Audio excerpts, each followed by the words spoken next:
Este día lo conocemos en la iglesia como jueves de la Cena del Señor. Es decir, que todo en este día santo está en torno a ese encuentro, esa comida sagrada como ninguna que Cristo compartió con sus apóstoles. La comida de las grandes revelaciones. La comida en la que nos dejó escrito y descrito el misterio del amor, el mandamiento del amor a partir de la vivencia y la práctica misma de Cristo en el servicio. Este día sacrosanto en que se pronunciaron por primera vez en la tierra aquellas palabras: esto es mi cuerpo, esta es mi sangre. Dios, en una segunda humillación, porque ya la primera humillación es asumir nuestra naturaleza, pero en una segunda humillación quiere hacerse presente a través de la humildísima señal de las especies eucarísticas. Por primera vez se oían esas palabras y ello sucedió en aquel cenáculo.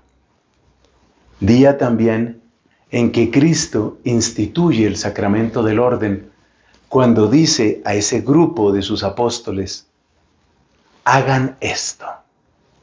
Al mandarles que hicieran lo que Él estaba haciendo, les estaba asegurando su unción, la gracia particular de su presencia y de su espíritu.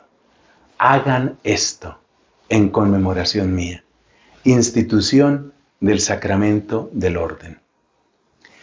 Así que es un día tan grande, es un día tan bello, es un día donde hay tanto para contemplar, que con toda razón la Iglesia lo llama el jueves de la Cena del Señor, para que desde el principio nuestro corazón, nuestra atención esté toda en ese encuentro, en ese momento, en esa comida.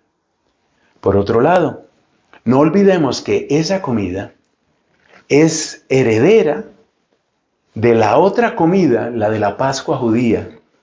Y qué bueno cerrar esta reflexión haciendo una brevísima comparación entre ambas Pascuas. Como en la Pascua judía lo que se sacrifica es un animalito. En nuestra Pascua el sacrificio es el del hombre Dios. Infinitamente más valioso que cualquier animalito es el ser humano.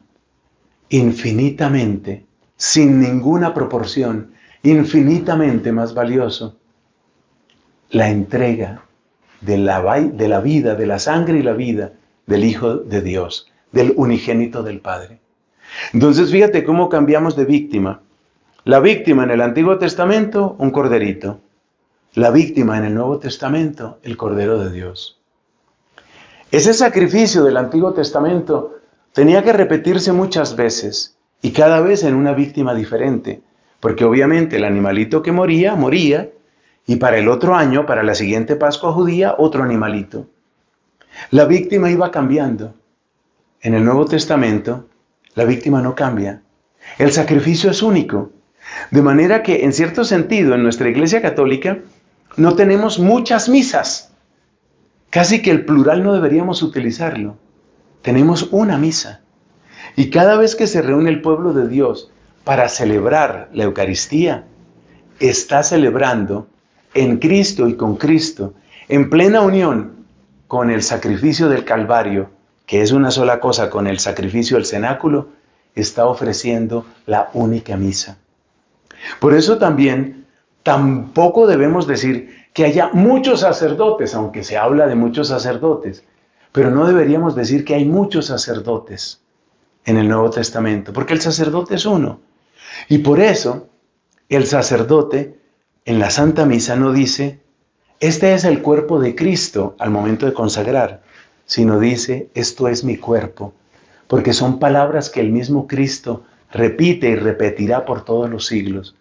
O sea que en el Antiguo Testamento, un sacrificio imperfecto de una víctima menor. En el Nuevo Testamento, Un sacrificio perfectísimo de una víctima, la más alta que se puede pensar. En el Antiguo Testamento, muchos corderitos. En el Nuevo Testamento, uno solo. En el Antiguo Testamento, muchos sacerdotes. En el Nuevo Testamento, un solo sacerdote. Grandeza, belleza, hermosura del Jueves Santo que queremos vivir en toda su plenitud. Amén.